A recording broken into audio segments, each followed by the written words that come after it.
இது ஒரு தனி ஆஃபென்ஸ். 6 தனி ஆஃபென்ஸ். ஒரு தடை செய்யப்பட்ட ப்ரிஸ்கிரைப்னா தடை செய்யப்பட்ட பயங்கரவாத அமைப்போடு சம்பந்தப்பட்ட இதில் பல்வேறு விஷயங்கள் சொல்லப்படுது. என்ன, மெம்பராக இருக்கக்கூடாது, லீடராக இருக்கக்கூடாது, ஆள் சேர்க்கக்கூடாது, தலைமைத்துவம் வழங்கக்கூடாது. சரி, அதெல்லாம் விடுவோம். அதில் பாருங்கோ, M espouses the cause of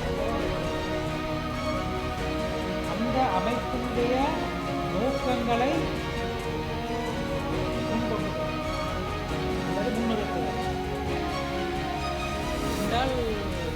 வசிக்கலாம்.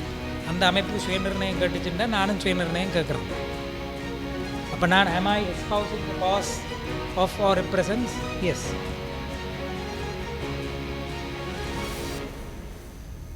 இப்போ இது வளமையாக நீங்கள் விடுதலை புலிகளை மீள உருவாக்குவதற்கு முயற்சிக்கின்றீர்கள், அந்த கருத்து நிலையை கொண்டு போகின்றீர்கள், அதே கருத்தை மக்கள் மத்தியில் திருப்பி கொண்டு வருகிறீர்கள் என்ற விஷயம் இன்னும் அது ஒரு ஆஃபென்ஸாகத்தான் இதில் கொடுக்கும். That is very dangerous.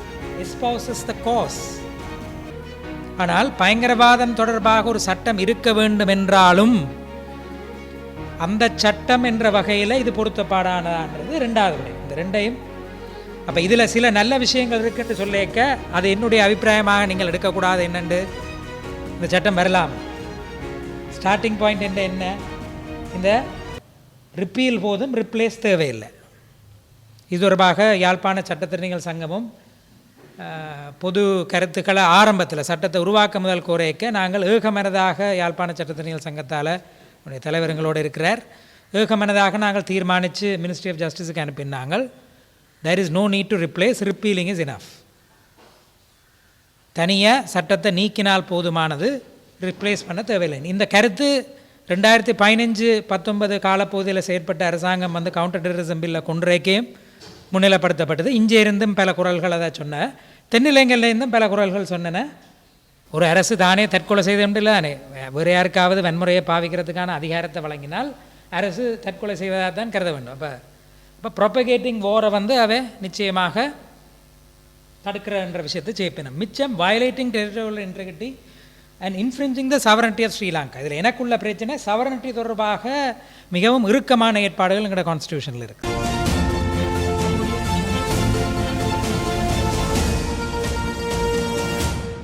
உள்ளடக்கங்களை பரிசீலித்து அது தொடர்பான நிலைப்பாடுகளை நாங்கள் முன்வைப்பது என்பது இந்த சட்டமானது பாராளுமன்றத்துக்கு ஒரு வரைவு வடிவத்திலே, நகல் வடிவத்திலே தாக்கல் செய்யப்படுவதற்கு முன்பதாக நாங்கள் செய்ய வேண்டிய நடவடிக்கை என்று நாங்கள் கருதுவதாலும், ஒட்டுமொத்தமாக கூடுதலான அளவு குடிமை சமூகத்தினுடைய பங்காளிகளினுடைய கருத்துக்களை பெற்று அந்த கருத்துக்களை நீதி அமைச்சுக்கு அனுப்ப வேண்டும் என்ற நோக்கத்திலும் இந்த திறந்த கலந்துரையாடலை நாங்கள் ஒழுங்கு செய்துள்ளோம். இதில் நீண்ட உரைகளை ஆற்றுவது நோக்கமில்லை. அதனால தான் நாங்கள் உரையாளர்கள் என்றும் ஒருத்தரையும் குறித்துரைக்கவில்லை. ஆரம்பத்தில் இந்த சட்டம் தொடர்பாக மேலோட்டமாக படித்த அடிப்படையில் எனது சில கருத்துக்களை உங்கள் முன்னிலையில் வைத்து அதன் அடிப்படையில் ஒரு கலந்துரையாடலுக்கு செல்லலாம் என்பதுதான் நோக்கம். நாங்கள் இதனை திறந்த கலந்துரையாடலாகவா, பகிரங்க கலந்துரையாடலாகவா அல்லது ஒரு மூடிய கலந்துரையாடலாக வைப்பதென்று யோசித்த போது இயன்றவரை பங்களிப்பை உறுதி செய்வதற்காக நாங்கள் திறந்த கலந்துரையாடல் என்ற ஒரு வடிவத்தில் இதை செய்வதென்று யோசித்திருந்தோம். ஆனால் திறந்த கலந்துரையாடலாக இருக்கும்போது பொது வெளியில் கருத்துக்களை சொல்ல தயங்குவோர் நிச்சயமாக எங்களை தொடர்பு கொண்டால் உங்களுடைய கருத்துக்களையும் நாங்கள் உள்வாங்கி நாங்கள் இந்த சட்டம் தொடர்பாக நீதி அமைச்சுக்கு அனுப்ப யோசித்திருக்கக்கூடிய அந்த பதிலிலே உங்களுடைய கருத்துக்களையும் உள்ளடக்கக்கூடியதாக இருக்கும் என நம்புகின்றேன். தேவைப்பட்டால் இரண்டாவது கலந்துரையாடலை நாங்கள் ஒரு மூடிய கலந்துரையாடலாக செய்து கொள்வதற்கான தேவை இருப்பின் அதனையும் நாங்கள் செய்ய தயாராக இருக்கிறோம். நான் இந்த கலந்துரையாடலுடைய முக்கியத்துவம் தொடர்பாக குறிப்பிட வேண்டியதில்லை. ஏனென்றால் பயங்கரவாத தடை சட்டம் அது எங்களுடைய சமூகத்தின் மீது ஏற்படுத்திய தாக்கம் யாவரும் அறிந்தது. இந்த அரசாங்கம் ஜனாதிபதி தேர்தலின் போது முன்வைத்த தேர்தல் அறிக்கையிலே பயங்கரவாத தடை சட்டத்தை நீக்குவோம் என்ற விடயமும் தேர்தல் அறிக்கையிலே உள்வாங்கப்பட்டிருந்தது. அண்மையிலே புதிய சட்ட வரைவு ஆனது பொதுவெளியில் முன்வைக்கப்பட்டதன் பின்னர் அது தொடர்பாக கருத்துரைத்திருந்த முன்னாள் ஜேவிபி செயற்பாட்டாளர், அதனுடைய ஆரம்பகால செயற்பாட்டாளர்களில் ஒருவரான திரு லயனல் போப்பகே அவர்கள் தனது பத்தியொன்றிலே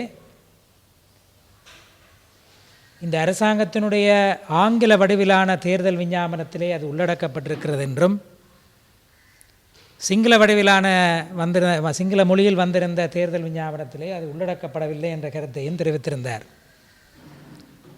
அது தற்செயலானதா அல்லது உத்தியா என்பது எனக்கு தெரியவில்லை.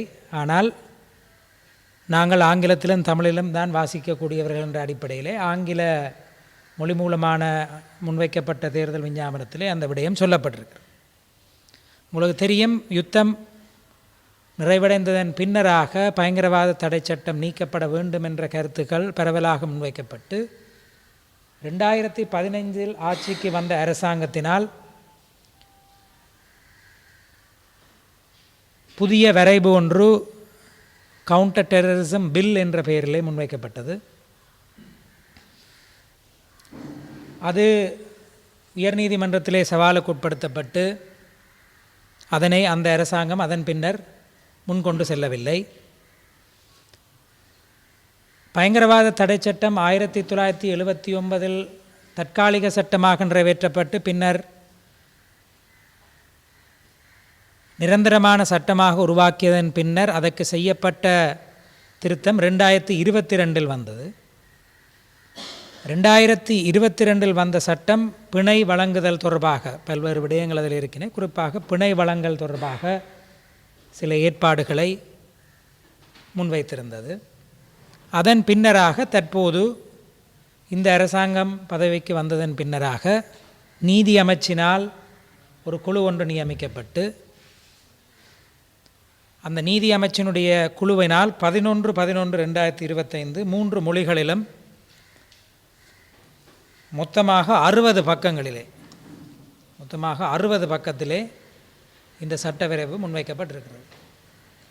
இந்த தமிழ் வடிவத்தை நான் முதல் 3 பக்கம்தான் வாசித்தேன். என்றால் அதுக்கு மேல் வாசித்தால் அது என்ன சட்டம் என்று விளங்காமல் போய்விடும் என்ற அச்சத்தால் அதுக்கு மேல் தமிழ் வடிவத்தை வாக்கவில்லை. ஒரு உதாரணம் சொல்லுகிறேன். அதனுடைய தமிழ் மொழிபெயர்ப்பிலே ஒஃபென்ஸை தவறு என்று மொழிபெயர்த்திருக்கிறார்கள்.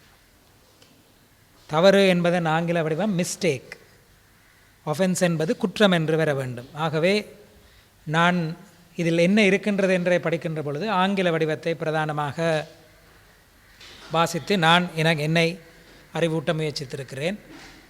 இன்னொன்றையும் சொல்ல வேண்டும். இலங்கையில் உருவாக்கப்படுகின்ற சட்டங்கள் யாவும் 3 மொழிகளிலும் உருவாக்கப்படுகின்றன. ஆனால் சிங்கள மொழியிலான வடிவிலான சட்டமே இந்த மொழிபெயர்ப்புகளுக்கிடையில் ஏதேனும் வித்தியாசங்கள் இருந்தால் உயர்வானது என்ற ஏற்பாடும் இருக்கிறது. ஆனால் நடைமுறையில் நீங்கள் பார்த்தீர்கள் என்றால் கூடுதலான சட்டங்கள், பெரும்பாலான சட்டங்கள் ஆங்கில மொழியில் எழுதப்பட்டு பின்னர் சிங்களம் மற்றும் தமிழ் மொழியிலே மொழிபெயர்க்கப்படுகின்ற ஒரு வளமை தான் இங்கே இருக்கிறது. இந்த சட்டம் எதனை சொல்லுகிறது? இந்த சட்டத்துக்கு ஒரு நீண்ட ஒரு முகவுரை எழுதியிருக்கிறார்கள்.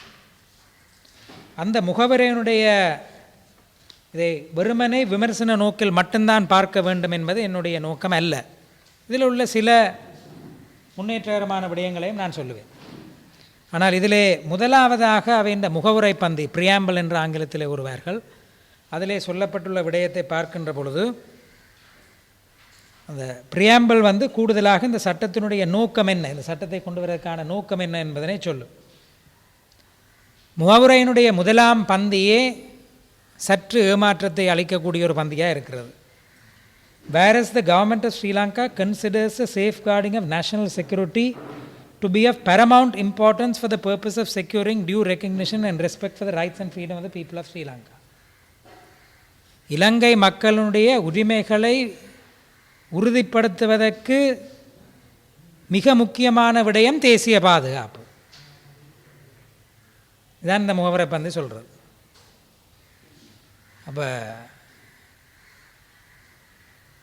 உரிமைகளை உறுதி செய்வதற்கு தேசிய பாதுகாப்பு தான் பரமவுண்ட் இம்பார்ட்டன்ஸ், அதி முக்கிய விடயம் என்று தொடங்கி சொல்லுகின்ற போது இந்த சட்டத்தை எழுதியவர்களுடைய முக்கியத்துவம் எங்கே எம்ஃபசிஸ் என்று சொல்லுவோம் நாங்கள், எங்கே அவர்கள் வலியுறுத்தி இருக்கிறார்கள்ன்றது விளங்கும். இப்போ சேஃப்கார்டிங் நேஷனல் செக்யூரிட்டி அதீத முக்கியமானது, உரிமைகளை காப்பாற்றுவதற்காக, உரிமைகளை பெற்றுக் கொடுப்பதற்காக என்ற பாணியில் பிரியாம்பிள் தொடங்கும். பிரியாம்பிளுடைய பல்வேறு பந்திகள் இருக்குது. கடைசிக்கு முதல் பந்தி பயங்கரவாதம் இலங்கையினுடைய இறமையையும் ஆழ்வுள ஒற்றுமையையும் பாதித்துள்ளதையும் இறப்புகள் மற்றும் பாரதூரமான காயங்களை நபர்களுக்கு ஏற்படுத்தியுள்ள வேண்டும், பொது மற்றும் தனிப்பட்ட சொத்துக்கும் தேசிய அபிவிருத்திக்கும் பெரிய அளவிலே குந்தகத்தை ஏற்படுத்தியுள்ளது என்றையும் கவனித்து என்ற ஒரு வாக்கியம் சேர்க்கப்பட்டிருக்கிறது. பழைய அனுபவங்களிலிருந்து தான் இந்த சட்டத்தை பார்க்கின்றோம் என்ற விடயமும் வெளிப்படையாக சொல்லப்பட்டுள்ளது. சரி, இந்த ஆக்டை நீங்கள் எடுத்து பார்த்தீங்கன்னா நான் இதில்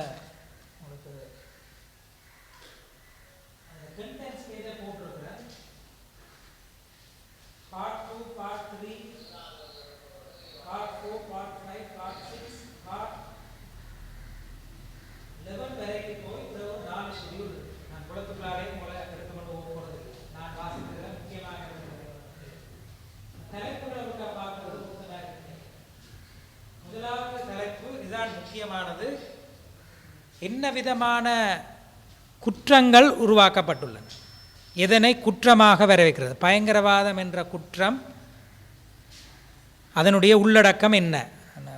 பிடிஏ தொடர்பாக முன்வைக்கப்பட்ட குற்றச்சாட்டுகள் உண்டு, அது பயங்கரவாத தடை சட்டம் பல சட்டம், அது பயங்கரவாதம் தொடர்பான வரவிலக்கணத்தை முன்வைக்கவில்லை என்று.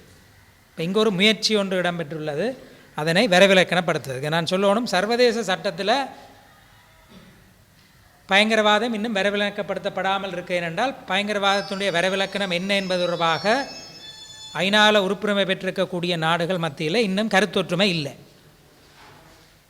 அதால் டெரரிசம் தொடர்பாக சர்வதேச மட்டத்தில் ஒரு பொதுவான பொருத்தனை, இன்டர்நேஷ்னல் கன்வென்ஷன் ஆன் டெரரிசம் இல்லை. ஃபைனான்சிங் ஆஃப் டெரரிசம், அதாவது பயங்கரவாதத்துக்கு நிதியளிப்பு செய்தல் பற்றின சர்வதேச சட்டம் இருக்குது. ஆனால் இன்னும் ஐநாவினுடைய பொதுச்சபையாலோ அல்லது அதனுடைய வேறு அங்கத்துவ அமைப்புகளாலேயோ அல்லது ஐநாக்கு வெளியில் செய்யப்படுகிற இன்டர்நேஷ்னல் அக்ரிமெண்ட்ஸ்லேயோ டெரரிசம் பற்றின டெஃபினிஷனில் ஒரு கருத்துரிமைப்பாடு இல்லாதபடியாக இன்னும் சர்வதேச சட்டத்தில் பயங்கரவாதம் தொடர்பாக ஒரு ஏற்றுக்கொள்ளப்பட்ட வரவிலக்கணம் இல்லை, சர்வதேச சட்டத்தில் இல்லை. ஆனால் இங்கே அவை ஒரு முயற்சி ஒன்று எடுத்திருக்கணும், டெரரிசத்துக்கு ஒரு டெஃபினிஷன் வழங்குறதுக்கு ஒரு முயற்சி எடுத்திருக்கணும். இது பார்ட் 1 இருக்குது. அப்போ அந்த நாங்கள் டெஃபினிஷனை கட்டாயம் அதில் என்ன சொல்லினோம்ன்றதை பார்க்க வேண்டியதாக இருக்குது. ரெண்டாவது பகுதி அப்ளிகேஷன் ஆக்ட் எடுத்து பார்த்தீங்கன்னா பார்ட் 3 எவ்வாறான விசாரணை அதிகாரங்கள் போலீஸ் மட்டுமில்லை இராணுவத்துக்கும் வழங்கப்பட்டிருக்கின்றதை பற்றி சொல்லுது. பகுதி 4 இந்த உத்தியோகத்தர்களுக்கு இருக்கக்கூடிய அதிகாரங்கள் மற்றும் கடமைகளை பற்றி சொல்லுது. பகுதி 5 3 பிரிவு தான் பகுதி 5 இருக்குது. அதில் கூடுதல் விவரங்களை பெற வேண்டுமானால் அதை எவ்வாறு பெற்றுக்கொள்வது, தகவல்களை பெறுவதற்கு வழி இருக்கின்றதா என்றதை பற்றி சொல்லுது. பார்ட் 5 பார்ட் 6 மொத்தமாக 4 பிரிவு தான். பார்ட் 6 மேஜிஸ்ட்ரேட்டுக்கு நீதவானுக்கு வழங்கப்பட்டிருக்கக்கூடிய சில அதிகாரங்கள். பிறகு பார்ட் 7 எவ்வாறாக வழக்கு தொடர்தல் என்பது தொடர்பானது. பார்ட் 8 அட்மிசிபிலிட்டி ஆஃப் ஸ்டேட்மெண்ட்ஸ், எவ்வாறாக வாக்குமூலங்களை அனுமதிக்கலாம். இது முக்கியம், ஏனென்றால் குற்ற ஒப்புதல் வாக்குமூலங்களை வச்சு தான் பயங்கரவாத தடை சட்டத்துக்கு கீழே இதுவரைக்கான கன்விக்ஷன்ஸ் பெரும் நேரம் இன்றைய தினம் நான் இந்த ஆரம்ப உரையில் நான் செலவழிக்க போகிறது இல்லை. சரி, முதலாவது விடயத்துக்கு வருவோம். டெரரிசம் தொடர்பான டெஃபினிஷன். அந்த டெஃபினிஷன் செக்ஷன் நான் திரையிலையும்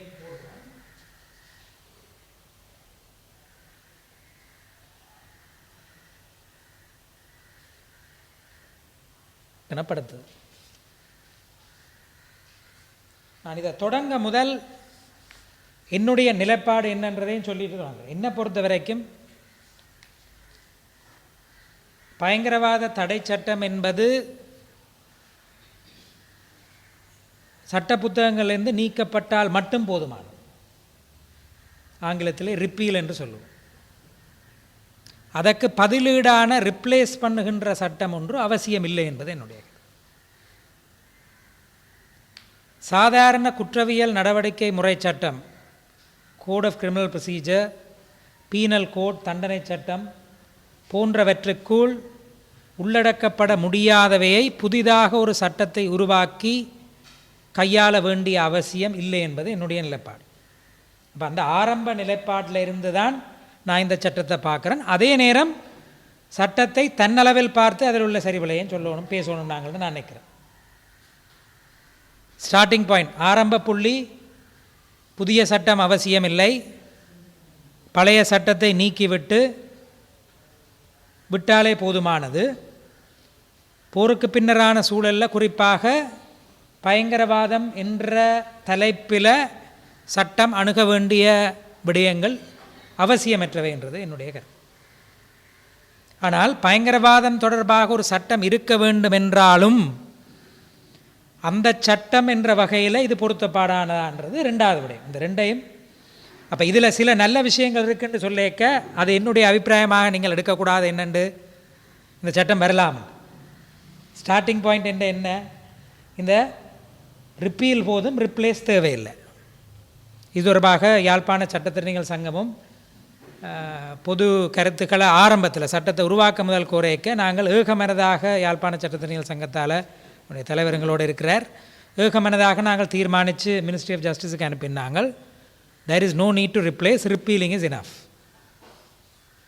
தனியாக சட்டத்தை நீக்கினால் போதுமானது, ரிப்ளேஸ் பண்ண தேவையில்லை. இந்த கருத்து 2015-19 காலப்பகுதியில் செயற்பட்ட அரசாங்கம் கவுண்டர் டெரரிசம் பில்லை கொன்றைக்கையும் முன்னிலைப்படுத்தப்பட்டது. இங்கே இருந்தும் பல குரல்கள் அதை சொன்ன, தென்னிலங்கையிலேருந்தும் பல குரல்கள் சொன்னன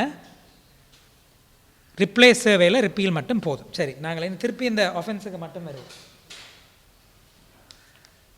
Any person who intentionally or knowingly commits any act which causes a consequence specified in subsection 2 for the purpose of provoking a state of terror, intimidating the public or any section of public, compelling the government of Sri Lanka to do or abstain from doing an act, propagating war or violating territorial or infringing the sovereignty of Sri Lanka of any other sovereign territory, commits the offense of terrorism. இப்போ இந்த 4 உள்ளீடுகள் provoking a state of terror, ஒரு பயங்கரவாத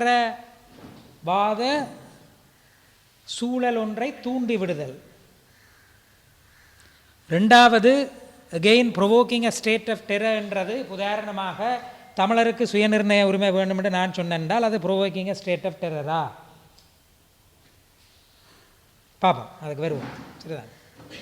ரெண்டாவது intimidating the public or any section of the public, பொது சனங்களின் ஒரு பகுதியை அல்லது பொது சனத்தினை இன்டிமிடேட் பண்ணுதல்,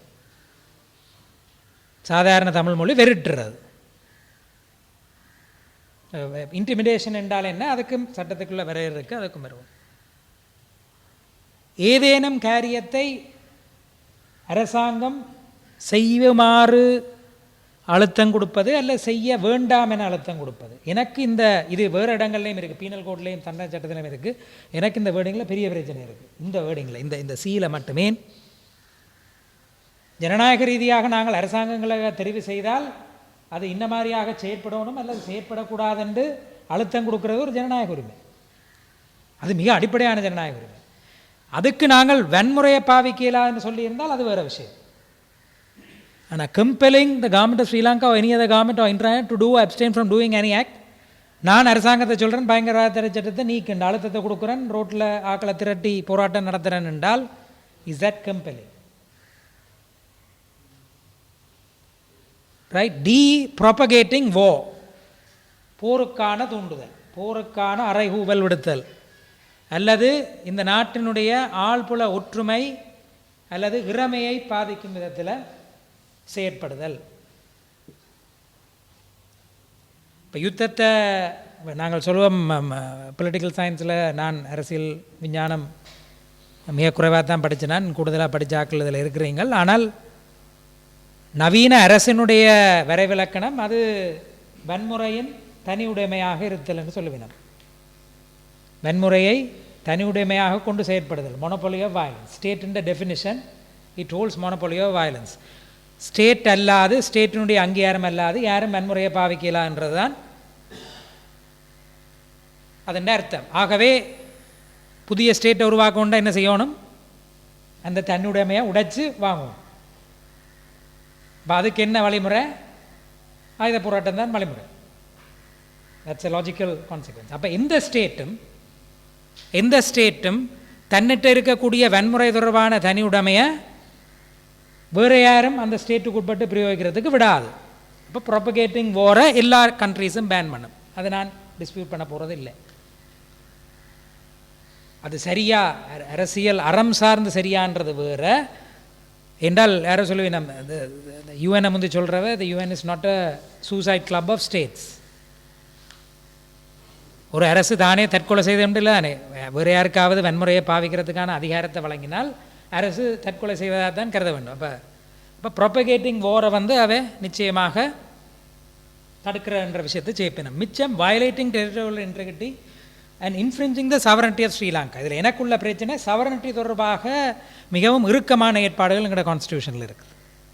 யாரால் இறமை பிரயோகிக்கப்படலாம், இறமை எங்கே குவிஞ்சிருக்கு போன்ற விடயங்கள் இருக்குது. இந்த டி என்றதும் நாங்கள் பார்க்க. இந்த நாளும் சேர்ந்தது. ஆனால் மிக முக்கியமானது, commits any act which causes a consequence. ஒரு விளைவை ஏற்படுத்தணும். என்ன விளைவு? இவை எல்லாம் மட்டும் செய்தால் மட்டுமில்லை, பின்வரும் விளைவுகளில் ஒன்றை செய்திருந்தால்தான் அது ஒஃபென்ஸாக வரும் என்றது அதில் சொல்லப்பட்டுள்ள மேலதிக விடயம். இந்த கான்சிக்வன்ஸை ஸ்பெசிஃபை பண்ணியிருக்கிறபடியால், இப்போ நான் வெறுமன ஒரு பேச்சை பேசிட்டு போனேன்னால் அதுக்கு எந்த விளைவுகளும் இல்லாட்டி வெறுமன பேச்சை பேசினன்றதுக்காக வழக்கு தொடரலாமாண்டா இல்லை. ஏன்? பின்வருவரில் ஒரு விளைவு ஏற்பட்டிருக்கணும். என்ன? நபர் ஒருவர் இறந்திருக்க வேண்டும், காயப்படுத்தப்பட்டிருக்க வேண்டும், ஆளை பிடிச்சிருக்கணும், hostage taking, abduction or kidnapping, உங்களுக்கு நினைக்கிறேன், serious damage to any place of public use, committing offense of robbery, extortion or theft, serious risk to the health and safety of the public of a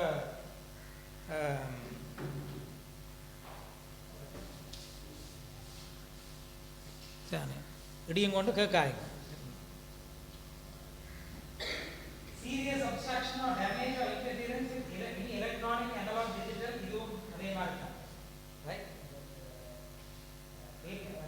automated systems உள்ள நாங்கள் interference without lawful authority weapons உள்ள கொண்டு வரது இவ்வளவும் கான்சிக்வன்ஸாக இருக்கும். அப்போ நான் ஒரு கட்டுரை எழுதுகிறேன், அது ப்ரொவோக்கிங் ஸ்டேட் ஆஃப் டெரர் என்றால் இந்த கான்சிக்வன்ஸில் ஒன்று இல்லாட்டி என்ன அது ஒஃபென்ஸாக வராது, டெரரிசம் ஒஃபென்ஸாக வராது. இது நான் சொல்கிறேன்னு ஒரு முன்னேற்றமான விஷயம். ரைட்?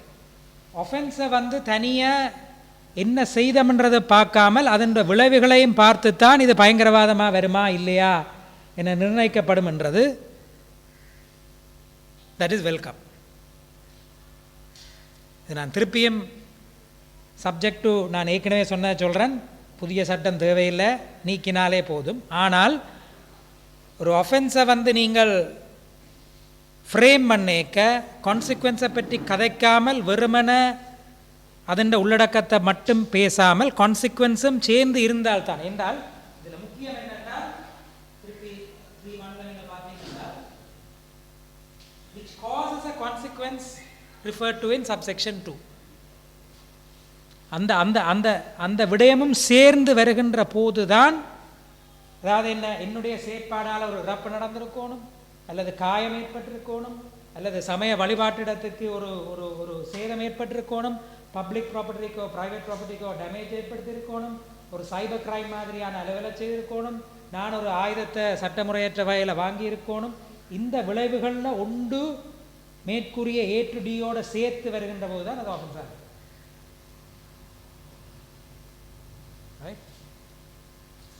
நான் ஸ்கிப் பண்ண போகிறேன். ஸ்கிப் பண்ணிட்டு இன்னொரு விடயத்துக்கு வர போகிறேன்.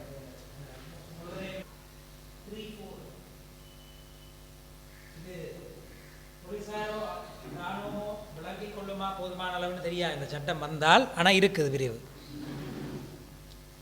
The fact that a person engages in any protest, advocacy or dissent or engages in any strike, lockout or industrial action is not by itself a sufficient basis for inferring that such person அந்த கான்சிக்வன்ஸை விரும்பினார் என்ற கருத முடியாது. என்ன சொல்லுது? அதாவது ஒரு போராட்டத்தில் அல்லது ஒரு விடயத்தை முன்னிறுத்தி பேசுகிற அல்லது ஒரு கருத்தில் இந்த மாற்று கருத்தை சொல்லுகின்ற அதை செய்கிறது, அது மட்டுமே எதுக்கு வராதா? இந்த செக்ஷனுக்கு இந்த ஆஃபன்ஸாக வராதுன்றதை கிளாரிஃபை பண்ணியிருக்கு. இப்போ உதாரணமாக இன்று ஜேஎஸ் திசநாயகம் அந்த ஆர்டிக்கிள் எழுதியிருந்தார் என்றால், வாகரையில் போரின் ஒரு பகுதியாக வாகரைக்கு வாட்டர் சப்ளை தண்ணீர் வழங்குவதை நிப்பாட்டி அரசாங்கம் போர் புரிகிறது என்று எழுதினதுக்காக தான் அவருக்கு 20 வருஷம் தண்டனை விதிக்கப்பட்டது. அப்போ வெறுமனை இப்போ இந்த செக்ஷனுக்கு கீழே அப்படியானதுகள் இனி ஆஃபென்ஸ் ஆஃப் டெரரிசமாக வரக்கூடாது. கோர்ஸ் இதெல்லாம் இனி இன்டர்பிரட் பண்ணி என்னென்ன கோர்ட்ஸ் எல்லாம் அண்டர்ஸ்டாண்ட் பண்ண போது 60 பக்கத்தையும் பாய்ச்சி என்னென்ன செய்ய போகிறன்றது வேறு. பட் அந்த 3 சப்செக்ஷன் 4 அதுவும் ஒரு முன்னேற்றமான ஏற்பாடுன்னு நான் கருதுறேன். எகெயின் திருப்பி சொல்கிறேன், பயங்கரவாத தடை சட்டம் தேவையில்லை, புது சட்டம் அவசியமில்லை. ஆனால் இந்த சட்டம் நிலவைக்கு வந்தால் இந்த 2 விடயம் 3-1 இருக்கக்கூடிய, நான் 3-1 நான் விமர்சிக்கிறேன். 3-1 என்ன பிரச்சனை? இந்த provoking the state of terror என்றால் எனக்கு என்னன்னு தெரியாது.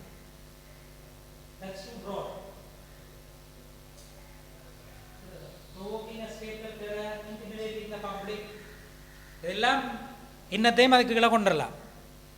ஆனால் கான்சிக்வன்ஸ் சொன்னபடியால் அதன் தாக்கம் கொஞ்சம் குறையுது. அத்தோட 3 சப்செக்ஷன் 4 என்ன சொல்லினா, இது நீங்கள் அட்வொகசி செய்கிறதோ ப்ரொட்டஸ்ட் செய்கிறதையோ இதற்கு கீழே கொண்டு வரதுக்கு சஃபிஷியன்ட் பேசிஸ் இல்லைன்றதையும் சொல்லுது. சரிதானே? அப்போ இது டெரரிசம் ஆஃபென்ஸ் தொடர்பாக அந்த செக்ஷனில் இருக்க நான் பார்த்த விஷயங்களில். தென் 6க்குள்ளே வரணும். இந்த என்றால் எங்களுக்கு 3 உண்மையாக 3 we can survive under 3. அதாவது நாங்கள் ஏதோ பிழைச்சு கொள்ளலாம் 3க்கு கீழே. 3, 2, 3, 4 இருக்கிறபடியால் இந்த சட்டம் வந்தாலும் பிழைச்சு கொள்ளலாம். எங்கே சிக்கல் வரப்போகுதுன்றால் 6ல் வரப்போகுது.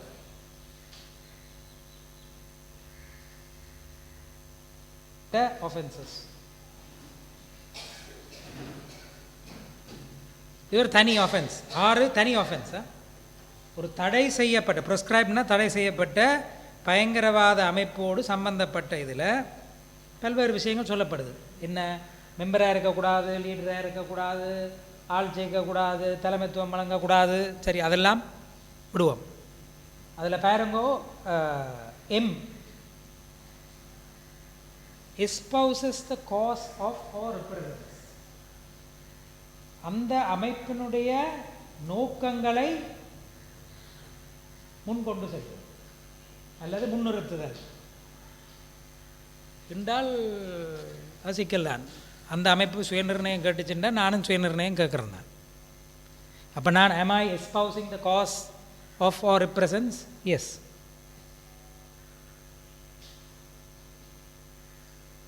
இப்போ இது வளமையாக நீங்கள் விடுதலை புலிகளை மீள உருவாக்குவதற்கு முயற்சிக்கின்றீர்கள், அந்த கருத்து நிலையை கொண்டு போகின்றீர்கள், அதே கருத்தை மக்கள் மத்தியில் திருப்பி கொண்டு வருகிறீர்கள் என்ற விஷயம் இன்னும் அது ஒரு ஆஃபென்ஸாகத்தான் இதில் போடப்பட்டிருக்கு. That is very dangerous. Espouses the cause. ஆனால் அதில் ஒரு ப்ரொவைஸோ தரப்பட்டிருக்கு. நான் நினைக்கிறேன் இது நடந்த அனுபவத்தை வச்சுக்கொண்டு சொல்லி நமக்கு தெரியாது. But I come to that. அந்த அனுபவம் உள்வாங்கப்படலை. ஹிஜாஸ்புல்லான்ற ஒரு சட்டத்திறனிய ஈஸ்டர் பாம்பிங்ஸுக்கு பின்னராக கைது செய்து நீண்ட நாள் சிறையில் இருந்து ஒரு மிக முக்கியமான ஒரு சீனியர் லாயர் அவரை அரெஸ்ட் பண்ணி கனாலம் வச்சிருந்தவர். ஆனால் ஒரு அட்டர்னி அட் லா தன்னுடைய ப்ரொஃபஷனல் டியூட்டிஸை செய்கிறதுக்கு ஒரு தடை செய்யப்பட்ட அமைப்பு தொடர்பாகவும் இது மேற்கூறிய விடயங்கள் தடையாக இருக்கக்கூடாது. ஒரு தடை செய்யப்பட்ட அமைப்பை சட்டத்திறனிகள் பிரதிநிதித்துவப்படுத்துவதற்கும் ஏற்பாடு உண்டு.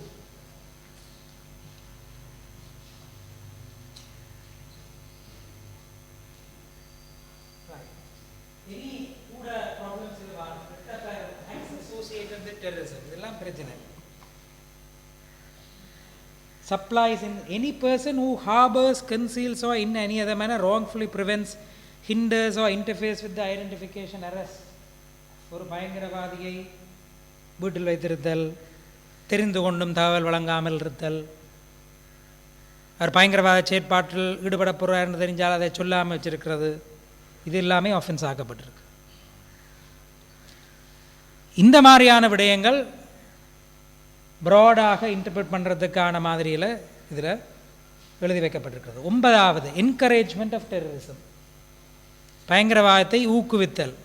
இப்போ நீங்கள் 3ல் பிடிக்க முடியாதத என்ன உங்களுக்கு தெரியும், என்ன ஆயுத மோதல் முடிஞ்சிச்சு, மீள ஆயுத மோதலுக்கான வாய்ப்பு குறைவு. ஆயுத மோதலை உருவாக்கின அரசியல் நிகழ்வுகள் அல்லது அந்த அரசியல் தளம் இன்னும் இருக்குது. அப்போ எதை நாங்கள் கூடுதலாக கட்டுப்படுத்தணும், அதைத்தான் கட்டுப்படுத்தணும். இப்போ 3ல் குத்தி முறிய தேவையில்லை, இது எல்லாம் குத்தி முறியலாம். ஏன்னா இதுதான் தற்போதைய தேவை. பயங்கரவாத தடை சட்டத்தினுடைய ஒரு ஆயுதம் தூக்கி வந்தவன் சுடுறவன் கொள்றவனுக்கு பயங்கரவாத தடை சட்டத்தை பாவிக்கிறதுக்கான தேவை 2009 முடிஞ்சு போச்சு. 2009க்கு பின்னர் அதை உருவாக்கிய இந்த நாட்டில் ஒரு உள்நாட்டு யுத்தத்தை காரணமாக இருந்த அந்த அரசியல் சூழலை தொடர்ந்து வைத்திருக்கிற ஒடுக்கிறதுக்கு தேவையான ஏற்பாடுகள் என்ற பார்வையில் தொடர்ந்து வைக்கப்பட்டு, அது 9வது என்கரேஜ்மெண்ட் ஆஃப் டெரரிசம். அகைன் நான் இது எனக்கு கொஞ்சம் எழுதியிருந்தார் என்றால் போட்டிருக்கின்ற, ஆனால் 10ல் அதுக்கு ஒரு வழிவகை சொல்லப்பட்டிருக்கு. Dissemination of terrorist publications. நான் இதில் வரவிலக்கண பகுதிக்கும் போய் பார்த்தேன். நான் அதில் தனியாக இன்டர்பிரிட்டேஷன் இல்லை. ஆனால் 10(3) சொல்லப்பட்டிருக்குது, இதுவாம் டெரரிஸ்ட் பப்ளிகேஷன், பயங்கரவாத அச்சடித்தல் அல்லது பப்ளிகேஷன். அந்த பப்ளிகேஷன்ன்றதுக்குள்ளே சோஷியல் மீடியா வரலாம், எதுவாக வரலாம், எதுவும் இருக்கலாமா. direct or indirect encouragement or other inducement to commit, attempt, abet, conspire, commit or prepare to commit the offense of terrorism. அதுவும் பரந்துபட்டதாக இருக்குது. இதுதான் நான் ஏற்கனவே சொன்னது. என்ன பயங்கரவாத ஆக்ட்ஸ் ஆஃப் டெரரிசம்னு சொல்கிறோம், சுடுதல், அமைப்பை உருவாக்குதல், ஆயுதங்களை வாங்கல், அந்த மாதிரி விஷயத்தில் இருக்குது ஆக்டில். ஆனால் அதில் பெருசாக குத்தி முடியலை. இதுகள் இன்னும் ஸ்ட்ரென்தன் பண்ணப்பட்டிருக்கு. என்ன தமிழர்களுடைய போராட்டத்துக்கு அடிப்படையாக இருந்த அரசியல் தளம் தொடர்ந்து வீக்கன் பண்ணப்படுவதற்கு அல்லது அது நரோ டவுன் பண்ணப்படுறதுக்கு தேவையான, அது சுருங்கு செய்யப்படுவதற்கு தேவையான ஏற்பாடுகளை வச்சிருக்கணும். இன்னும் சிறப்பாகவும் விரிவாகவும் சொல்லியிருக்கணும்.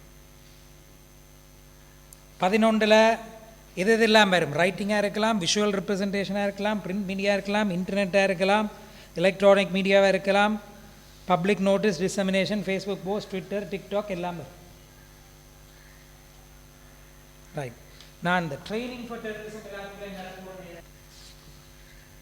ரைட்.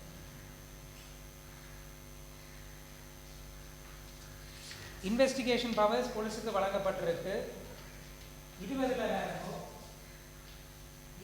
இந்த 20D கொஞ்சம் நாங்கள் பார்க்கணும்னு நினைக்கிறேன். என்றால் அது எனக்கு ஒரு பாரதூரமாக தெரியுது.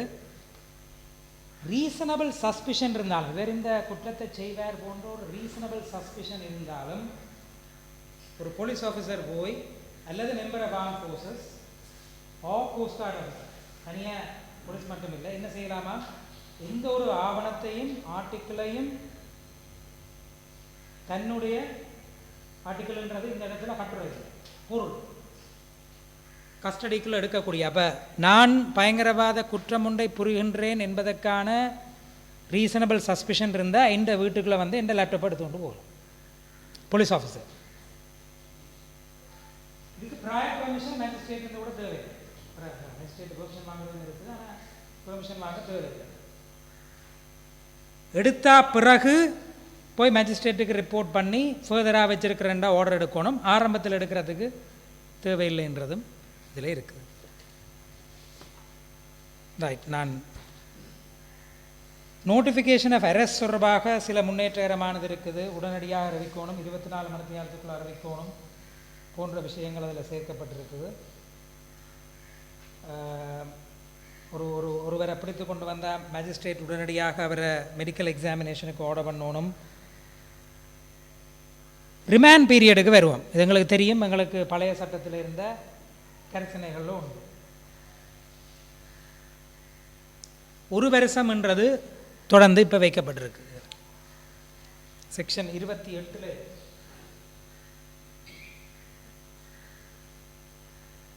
ஸ்டில் நீங்கள் 1 வருஷம் ரிமாண்டில் வைக்கப்பட்டிருக்கு. ரிமாண்ட் இஸ் நாட் ட்ரையலுக்கு முந்தினது. சொல்கிறாங்க ப்ரீ ட்ரையல் டிடென்ஷன் விடுவாங்க.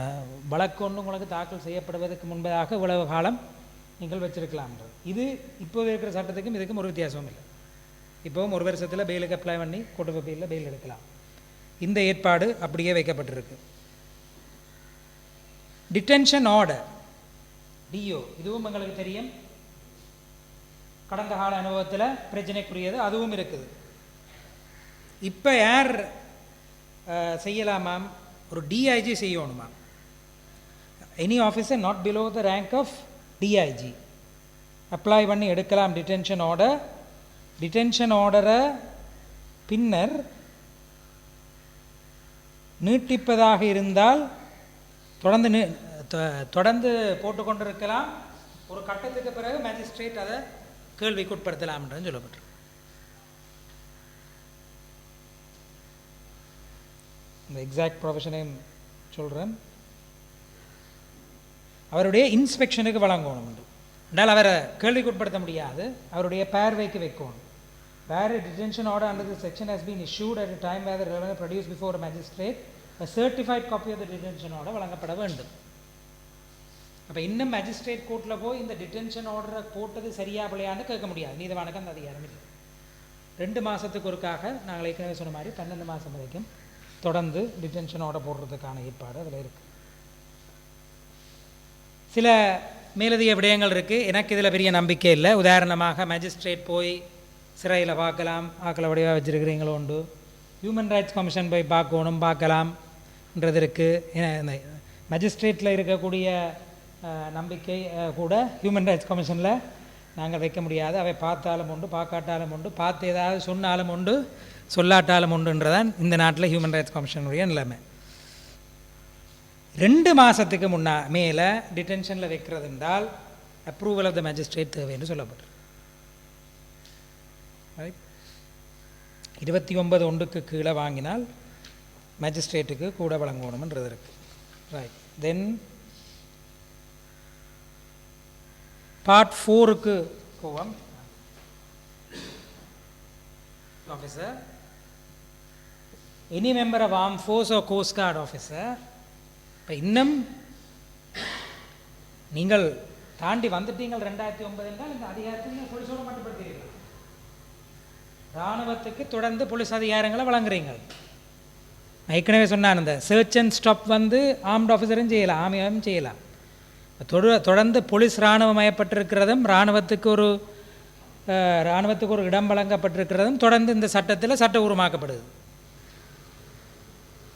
இப்போ அவசர கால நிலை பிரகடனம் ஒன்றை செய்தால் தான் ஆர்மியை வந்து ஆப்ரேட் பண்ணுறதுக்கான அதிகாரத்தை வழங்கலாம். அப்போ அந்த கெசட் நோட்டிஃபிகேஷன்ஸை எமர்ஜென்சி கீழே செய்யணும். காலிங் அவுட் த ஆர்மின்னு சொல்லுவேன், கால் அவுட் த ஆர்மின்னு சொல்லி ஒரு அறிவித்தல் கொடுத்தா தான் செய்யலாம். இது ஆனால் தொடர்ந்து சட்டத்தில் அந்த அப்படி எமர்ஜென்சி டிக்ளரேஷன் இருக்கோ இல்லையோ தொடர்ந்து ஆமிக்கு என்ன to take any measure as may be appropriate. இந்த ஒஃபென்ஸ் இந்த குற்றம் நிகழாமல் இருக்கிறதுக்காக to prevent the commission of any matter எடுக்கலாம். அவ்வாறு செய்யும்போது அவர் அதை குட் ஃபெய்த்தில் ப்ரொபோஷனேட்டாக செய்திருந்தால் அவருக்கு எதிராக வழக்கு வைக்கலான்றது ரெண்டாவது.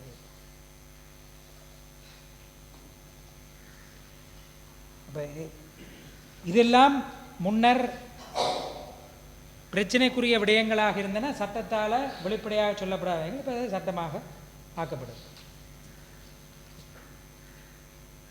தென் இது இது இதோட நான் சொல்லியிருக்கேன்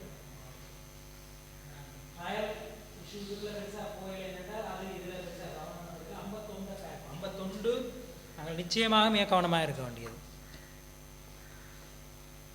இதை வச்சு தான் ஏற்கனவே சொன்ன இந்த போராட்டத்துக்கு 3-2க்கு கீழே 3-4க்கு கீழே 4 போராட்டத்தில் ஈடுபடுற எல்லாத்தையும் டெரரிசமாக பார்க்கக்கூடாதுன்ற ஒரு பிரிவு இருக்க போல இருக்குண்டு.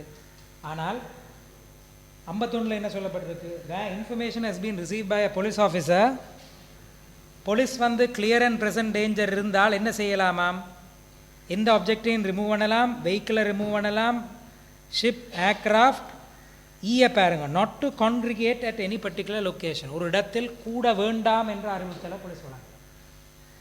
இது என்ன பொறுத்த வரைக்கும் ஒன்று கூடுதல் சுதந்திரம், போராட்டத்தில் ஈடுபடுவதற்கு இருக்கக்கூடிய அடிப்படை உரிமைகளுக்கு எதிரான.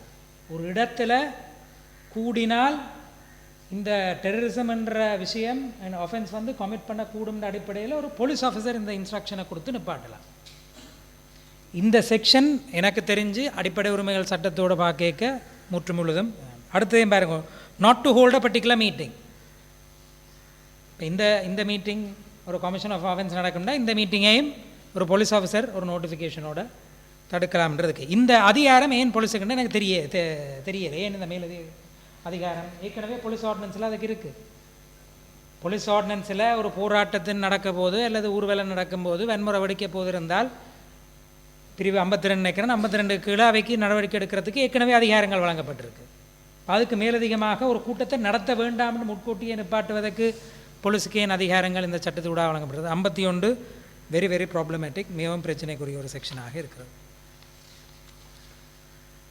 ரைட், நான் இனி அந்த கன்ஃபெஷன் தொடர்பான இதுக்கு என்றால் உங்களுக்கு அதோடு நான் அதுக்கு முதல் 52 இது என்ன பலர் கேட்குறவ, இப்போ எங்களோட ஃபோனை விட்டு கேட்கலாமா போலீஸ், எங்களோட ஃபோன் ரெக்கார்ட்ஸ் எடுக்கலாமா, எங்களோட பேங்க் டீட்டெயில்ஸ் எடுக்கலாமா என்றால் நான் அறிஞ்ச அளவில் நீதிமன்றத்தின் உத்தரவு இல்லாமல் செய்யலாது. ஆனால் தாராளமாக இங்கே நடக்கும். கேட்ரோனை கொடுக்கறதுக்கு தயாராகவும் டயலாக் முதல் மொபிட்டல் வரை HNB முதல் பீப்புள்ஸ் பேங்க் வரை எல்லோரும் தயாராக தான் இருக்கிறேன் போலீஸ் கேட்ரோன்னு கொடுக்குறது. இதை இப்போ சட்டத்துக்குள்ளே கொண்டு வருவேன். நீங்கள் இந்த இன்ஃபர்மேஷனை கேட்குறதா இருந்தால் மேஜிஸ்ட்ரேட்டை ஆர்டர் கேட்டு தான் செய்யணும்னு சொல்லி. இது என்னை பொறுத்த வரைக்கும் அவசியமான ஒன்று என்றால் இனிமேல் எங்களுடைய ஃபோன் தொடர்பான தரவுகளையோ உங்களுடைய அலைபேசி தொடர்பான தொடர்புகளையோ அல்லது பேங்க் தொடர்பான விவரங்களையோ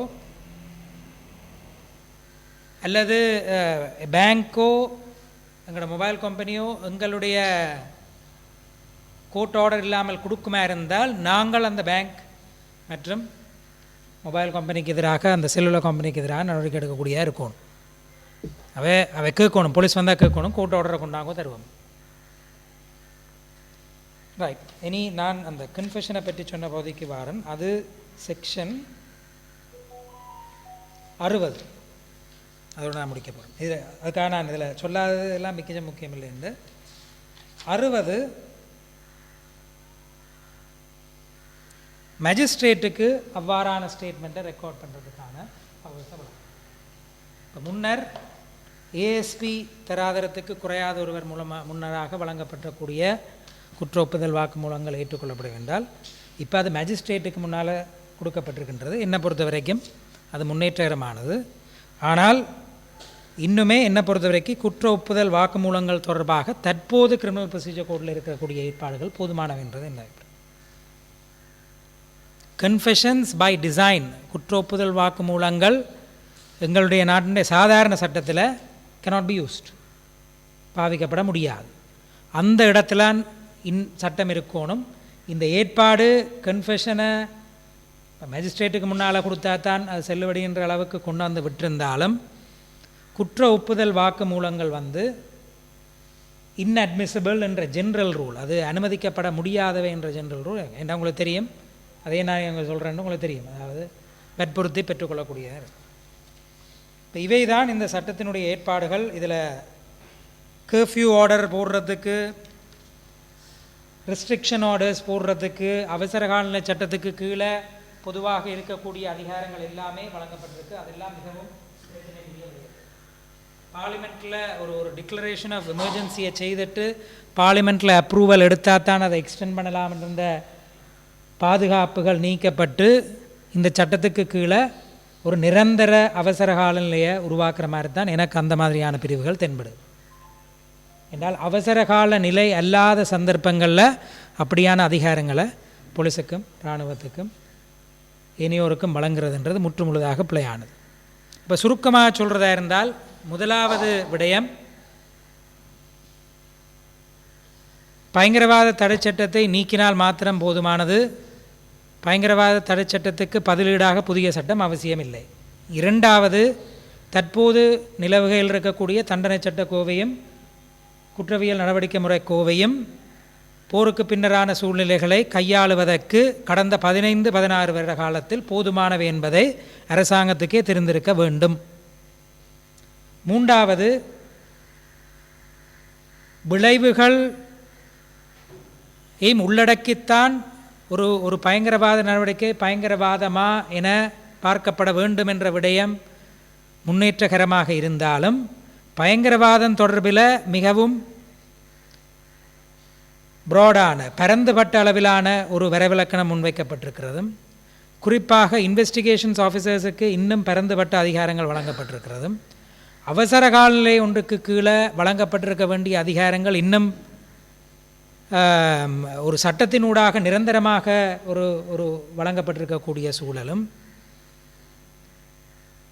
டிடென்ஷன் ஆர்டர் என்ற நடைமுறை இன்னும் பயங்கரவாத தடை சட்டத்துக்குள்ளே வச்சிருக்கப்பட்டிருதும், அது 1 வருஷம் வரைக்கு போகிறதுக்கான ஏற்பாடுகள் சில பாதுகாப்புகளோடு இன்னும் வழங்கப்பட்டிருப்பதன் காரணமாக இந்த சட்டம் அடிப்படையில் வலுவானது என்று நான் கருதுகிறேன். அவை இதில் சில திருத்தங்களை மட்டும் செய்கிறது ஊடாக என்னை பொறுத்த வரைக்கும் இந்த சட்டம் ஒரு ஏற்புடைமை என்ற அளவுக்கு வராது. என்னை பொறுத்தவரையில், எங்களை பொறுத்தவரையில் பயங்கரவாத தடை சட்டத்தை நீக்குவது என்ற ஒரு ஒற்றை வரியிலான ஒரு முன்மொழிவு பாராளுமன்றத்துக்கு ஒரு பில் வடிவத்தில் முன்வைக்கப்பட்டால் போதுமானது. அதனை மீளவும் முந்தையும் ட்ரை பண்ணியிருக்கிறோம். ஒரு தனிநபர் மசோதாவாக மீள பாராளுமன்றத்தில் இந்த சட்டம் அறிமுகப்படுத்தப்பட்டால் எங்களுடைய தமிழ் பாராளுமன்ற உறுப்பினர்கள் கூட்டாக முன்வைக்க வேண்டும் என்பது என்னுடைய தனிப்பட்ட கோரிக்கை. இதோடு நான் என்னுடைய கருத்தை முன்வைக்கிறேன். இனி அவையிடம் திறக்கின்றோம். கேள்விகள், பதில்கள், கருத்துக்கள், அப்சர்வேஷன்ஸ். நன்றி.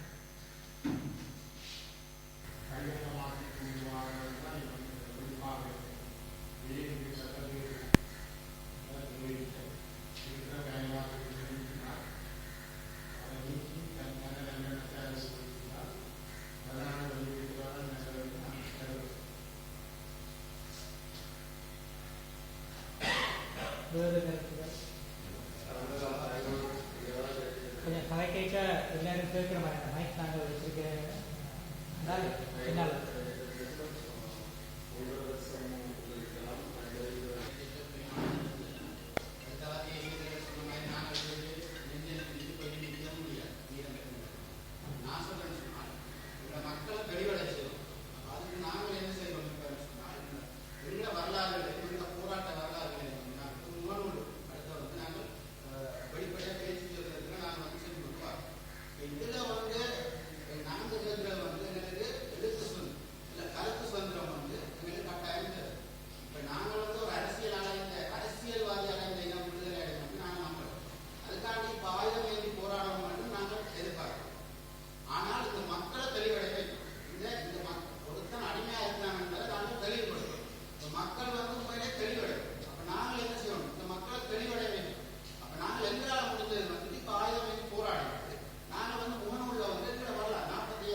ஒழுங்கு செய்து நீண்ட உரைகளை ஆற்றுவது நோக்கத்தில் அதாவது நாம் உரையாட வேண்டும் மனிதர்களை இருக்கும்போது பொது வெளியில் கருத்துக்களை சொல்ல சொல்லிய கருத்துக்களை நாம் உருவாக்கி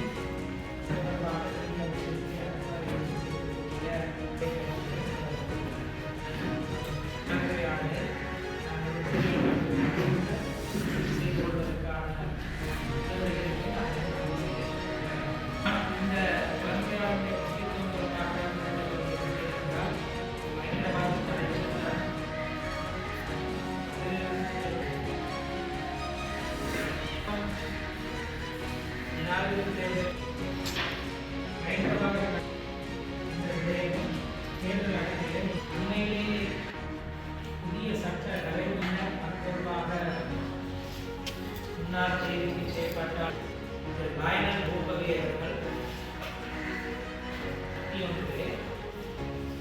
விஞ்ஞானம் சிங்கள வடிவிலான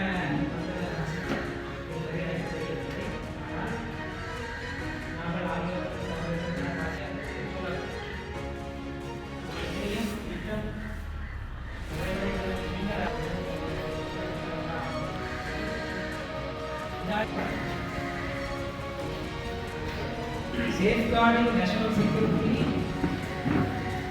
மிக முக்கியமானது உரிமைகளை காப்பாற்றுவதற்காக உரிமைகளை கொடுப்பதற்காக நான் இந்த சட்டத்தை பார்த்தேன். அதே நேரம் சட்டத்தை தன்னளவில் பார்த்து அவர்கள் செயல்படுகிறது.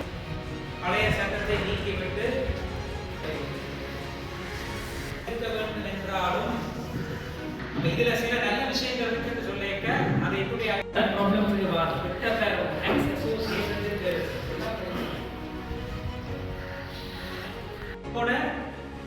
சப்செக்ஷன் 4 என்ன சொல்லினா இது வந்து நீங்கள் அட்வொகேசி செய்யறதோ ப்ரொடெஸ்ட் கொண்டு வரதுக்கு சஃபிஷியன்ட் பேசிஸ் இல்லை. பார்ட் 5 பார்ட் 6 வந்து மொத்தமா 4 பேர் தான். பார்ட் 6 வந்து கவுண்டர் டெரரிசம்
நீங்கள் எடுத்து பார்த்தீங்கன்னா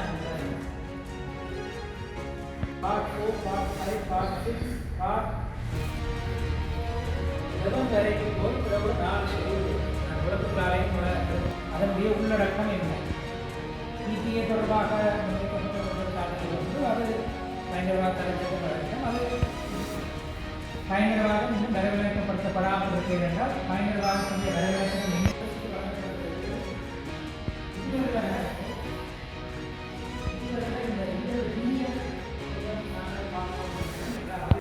எப்போ கேமரா பிடிக்கிறீங்க தம்பி? எப்போ கேமரா பிடிக்கிறோம்ன்றது முக்கியம், எப்படி பிடிக்கிறோம்ன்றது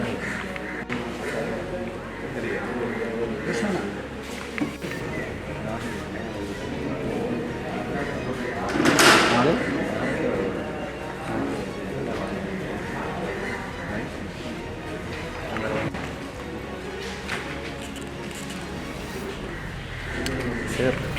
அது புதிய சட்டம் தேவையான அந்த சட்டத்தை பார்ப்பதற்கான வழிமுறைகள் எடுப்பதுதான் பொருத்தமான பிறகு நாங்கள் பொதுவாக சரி, புதிதாக சட்டம்